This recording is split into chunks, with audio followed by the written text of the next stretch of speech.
अस्सलाम वालेकुम दोस्तों, क्या हाल है जनाब? ठीक ठाक?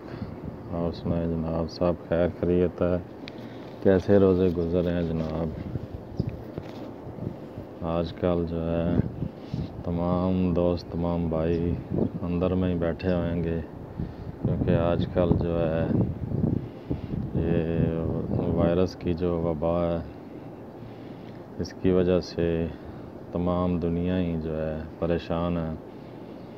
मेरी दुआ है जी, अल्लाह पाक इस वबा से निजात दिलाएं और तमाम दुनिया के जो सिस्टम चल रहे थे जैसे वैसे ही अब दोबारा बहाल हो जाएं।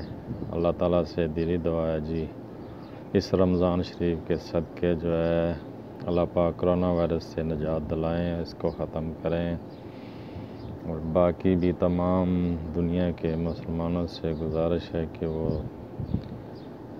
दुआ किया करें कि अल्लाह पाक इस मूज़ी वबा से निजात दिलाएं। आमीन सुम्मा आमीन। ठीक है जी दोस्तों, दुआओं में ज़रूर याद रखिएगा।